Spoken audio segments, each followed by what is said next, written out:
I found out about my wife's affair, so I installed cameras and what they recorded.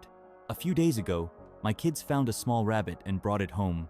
They begged us to keep it, but we couldn't. Wild rabbits aren't meant to be pets, and we already had enough animals in the house. The rabbit was old enough to survive on its own, so I gently explained to my kids that we had to return it to its home. They were upset but ultimately agreed to take it back. Since I was busy with work and couldn't go with them, my wife took the rabbit instead. I specifically told her to release it in the bushes at the edge of our property because it was the safest place.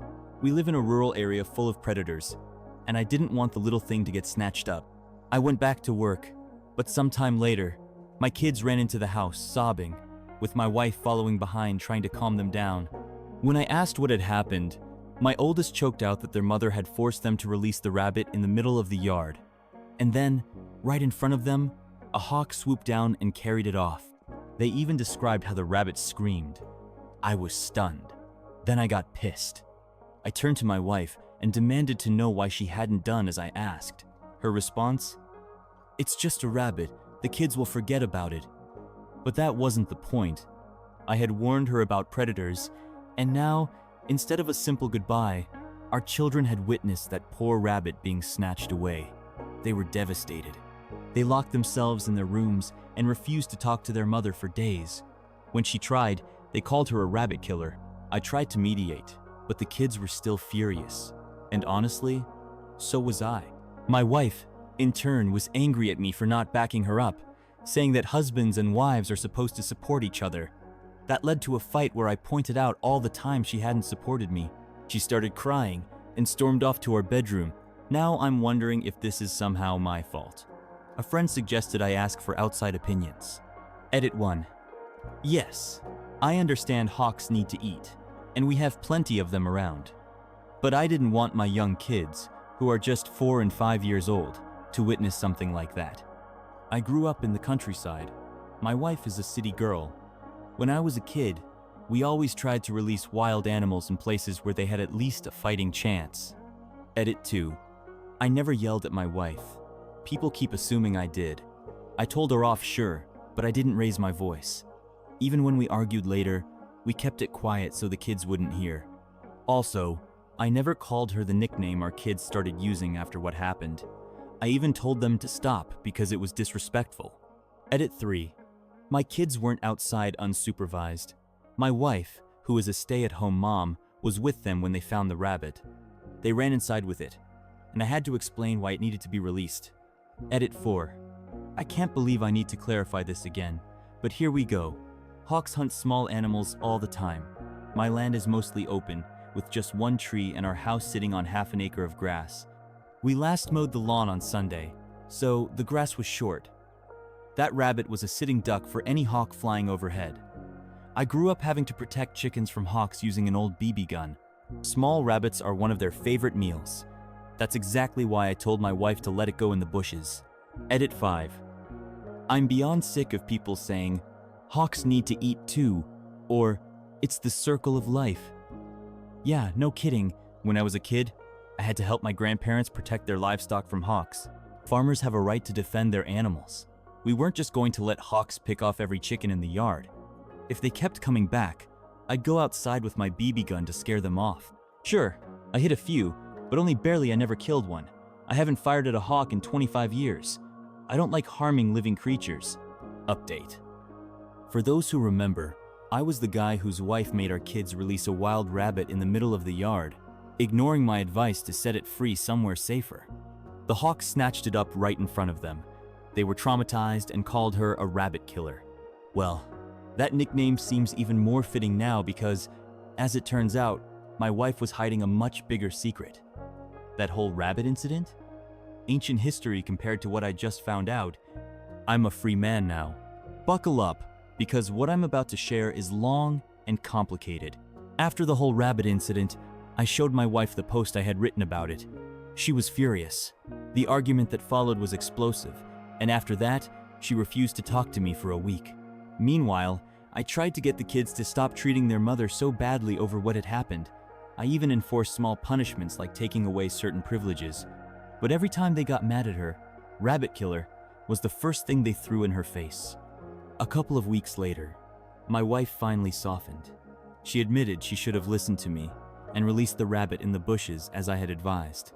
She explained that, at the time, she was just trying to defend herself so she wouldn't look like she was wrong. I accepted her apology and even apologized for posting about it online. I suggested we go to family therapy, but she refused. She acted like everything in our marriage was fine, and for a while, things seemed to go back to normal. But then, a few weeks later, my oldest daughter came to me and said she had something to tell me. There was another reason she had been so angry at her mother, and it wasn't just about the rabbit. She had been too scared to say it before. I reassured her, told her she could tell me anything. What she said completely shattered me. For months, every Saturday while I was at work, my wife had been bringing a man into our home. She called him her special friend, and she had been forcing the kids to keep it a secret from me bribing them, guilt-tripping them, anything to keep them quiet. But my daughter knew it was wrong. She had spent a long time gathering the courage to tell me. Kids notice everything. They pick up on the smallest details. And looking back, I realized my wife had been acting differently. She had been short-tempered, not just with me, but especially with the kids. I had tried to talk to her about it when I first showed her the rabbit post, but she had lashed out, instead grasping for anything to throw at me. She insulted my looks, my personality, my habits, even my family. She even dredged up things from over 10 years ago.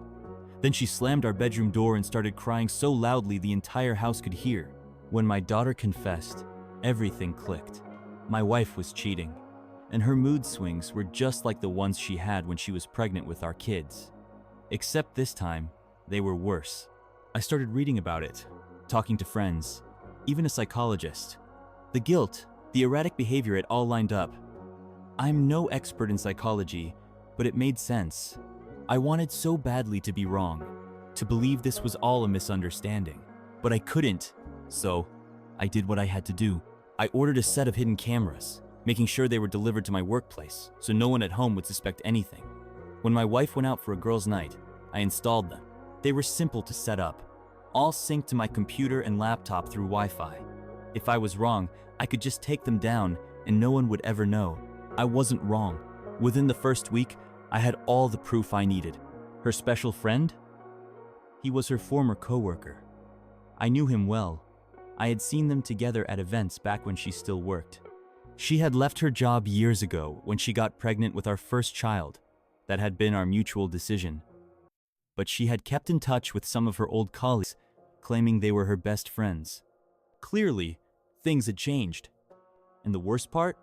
Her lover was about 10 years younger than her. She had trained him at work before she left, basically preparing him to take over her position. She and I are both in our 40s, but she looks much younger.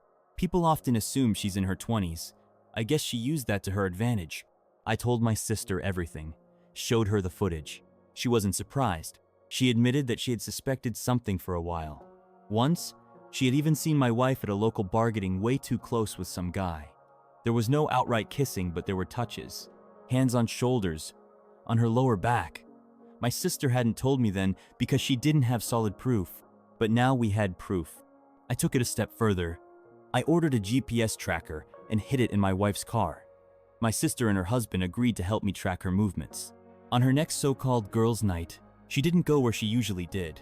Instead, she drove 30 kilometers away to meet her lover. My sister and her husband followed. They watched from their car, and what they saw made them sick. Her lover kept rubbing her stomach as they talked. They recorded everything. When I watched the recording, everything clicked. She had to be pregnant with his child.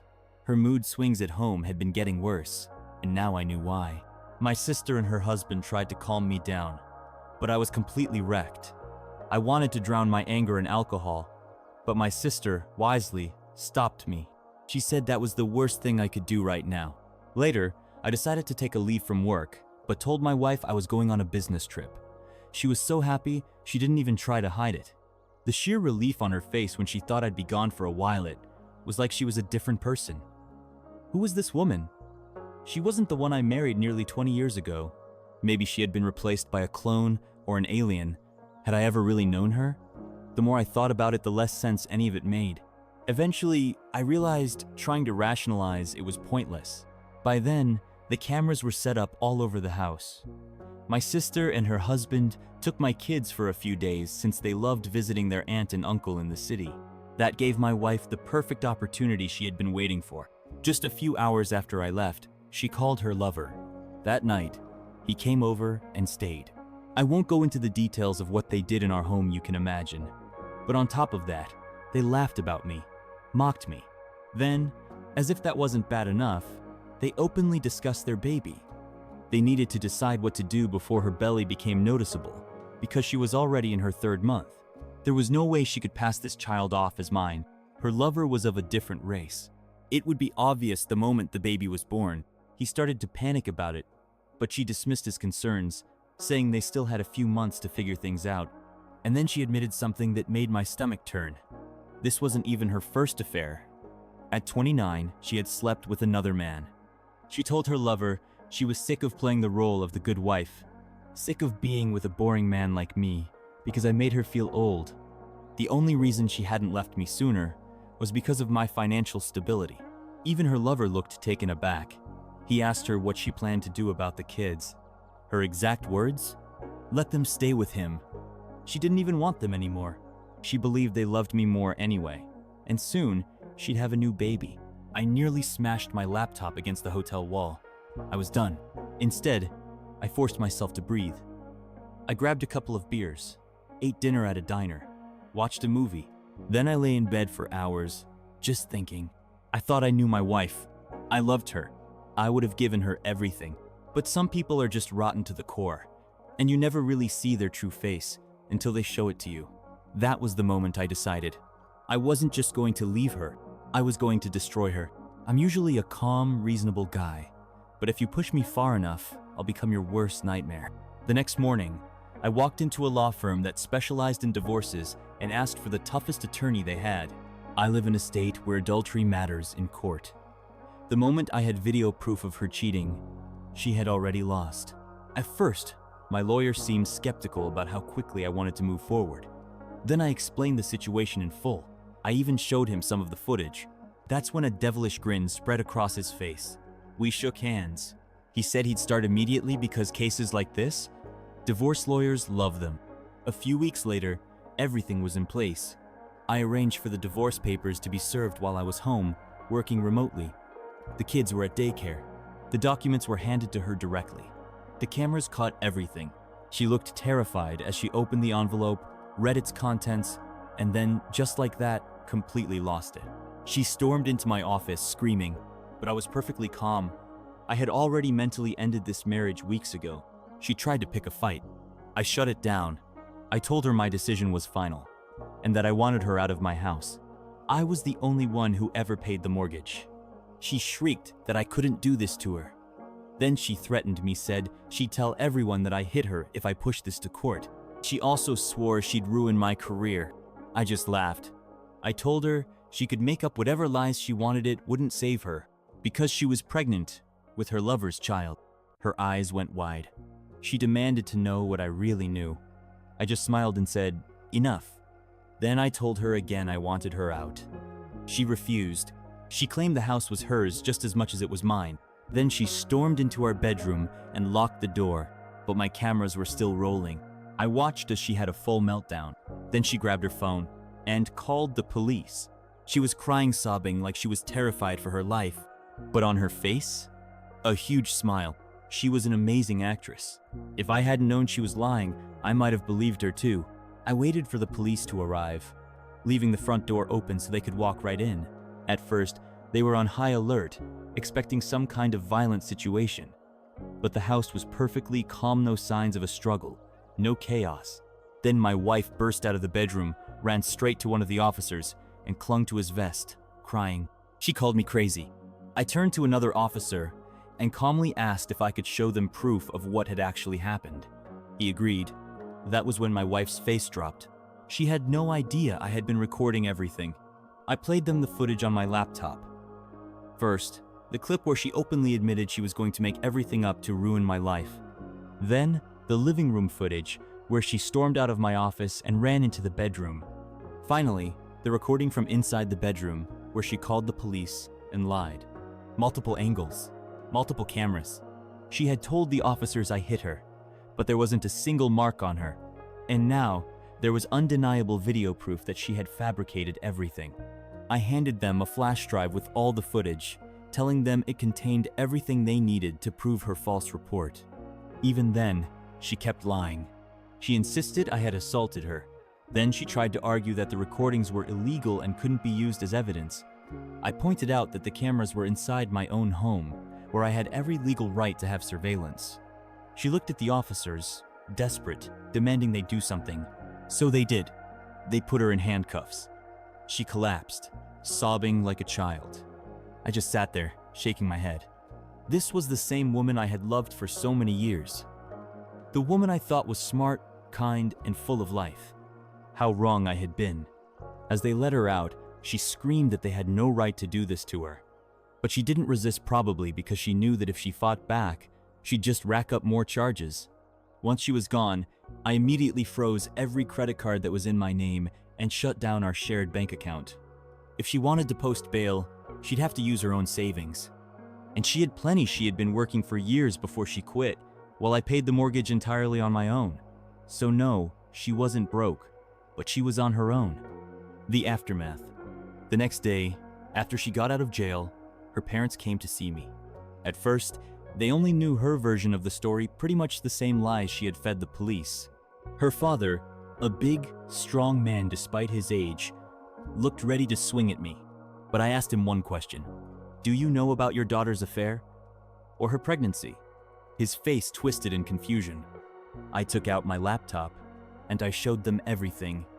The affair, the baby, the way she had tried to frame me for abuse. Their disgust was immediate. Her father shook his head in disbelief. Her mother burst into tears. They apologized to me, and they swore they would stay in touch to help with the kids. Then, right in front of me, they called my wife, on speaker, and they let her have it. She tried to explain herself, but they cut her off, telling her they were standing right in front of me, had seen the recordings, and knew everything. They demanded that she leave their house immediately. She begged, but her father's voice turned cold. We didn't raise you to be this selfish, deceitful piece of trash. And then they disowned her, right there, over the phone. Before she could say another word, they hung up. She tried calling them back. They ignored every attempt. When they got home, she was already gone, but she had trashed their place before she left, breaking things in a rage. Her mother was devastated. To this day, I still consider her parents family. They visit their grandchildren often. But my ex-wife? She's dead to all of us. The final goodbye. Later, she came back one last time with her lover to collect her things. He didn't even step inside. She didn't say a single word to me. She knew the cameras were still running. She knew that if she pulled anything, it would only make things worse for her. I wasn't alone. Either my sister and her husband were with me, making sure she didn't try anything. My brother-in-law watched her lover from the window, keeping an eye on him. She was still packing when the kids got home, and she didn't even try to speak to them. Even when our youngest cried and called for her, nothing. Before leaving, she pulled a few wedding photos off the wall and smashed them on the floor. She looked at me, waiting for a reaction. I gave her nothing. And so, she just grabbed her bags and walked out of my life forever. I had to ask my elderly mother to move in with me after that. I couldn't handle raising the kids alone. But you know what? I'd rather do this by myself than ever let that woman anywhere near my family again. I didn't have the luxury of taking extended time off work, and childcare options were limited. But before anything else, I ordered DNA tests for my kids. I was sure they were mine, but a few people told me I should confirm it, just to be safe. Thankfully, both children were definitely mine. I also got tested for STDs, thank God. Everything came back clean. The return. About a week later, my wife showed up at my door. She claimed she was willing to go through an amicable divorce, which, in our state, meant she would get half of everything if I agreed. I looked her straight in the eye and told her, no. She tried to argue, but at some point, she let it slip she knew the state laws weren't in her favor. We had met, gotten engaged, married, and lived our entire lives in a state where adultery mattered in court. She had no way to avoid massive financial losses. Unless I agreed to her terms, I didn't. I told her she had betrayed me, our kids, her own parents, and everyone who ever trusted her. Then I slammed the door in her face. She walked away quietly, and I haven't seen her since. The divorce? A few months later, when we went to court, she was visibly pregnant. She had a lawyer. Her lover? Nowhere to be seen. I expected her to lie to the judge, and she tried. But I had enough video evidence to shut down every single false claim. She had no chance. So then, she tried to drag the process out. She refused to cooperate. She made demand after demand. She wanted a huge portion of my savings, a long list of my personal assets, me to buy out her share of the house, despite never contributing a dime to it. I fought back. I got full custody of our kids. I got her name removed from the house title. I had video proof that she didn't care about our children, that she was willing to lie just to hurt me. She kept stalling, changing her demands every chance she got. But the judge shut her down. In our state, cheating matters. And as the guilty party, she had no leverage. Her false police report? That only made things worse for her. In the end, she lost custody of our children. She walked away with a $60,000 payout. The car I bought for her 2 years ago, worth $50,000. At first, the judge considered giving her partial custody. But then I showed them the recording where she said she didn't even want the kids. When she realized she had no chance of winning anything else, she gave up all parental rights. The aftermath.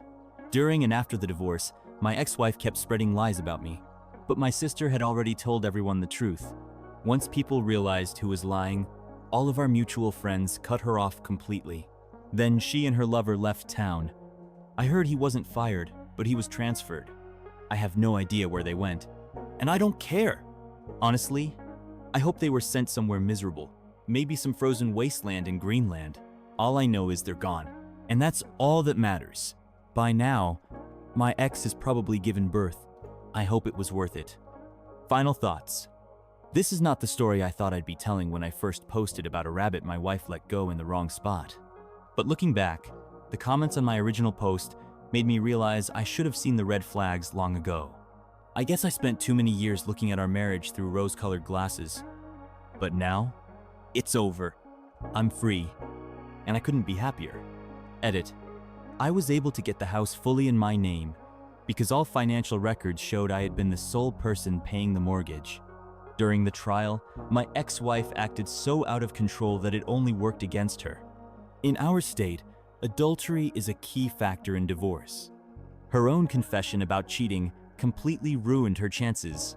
In the end, the only thing she got were $60,000 in financial settlement, the $50,000 car I had already given her. At first, the judge considered some custody rights for her. Then they saw the video of her saying she didn't even want the kids. After realizing she had no chance, she gave up custody completely. And for anyone thinking the police wouldn't have arrested her for a false report, think again. Our local police don't mess around. She had the insane nerve to try and accuse me of domestic abuse with a manic grin on her face while she was making the call. That was more than enough to put her in handcuffs. Thank you for your attention. Subscribe, leave a like, and have a great day.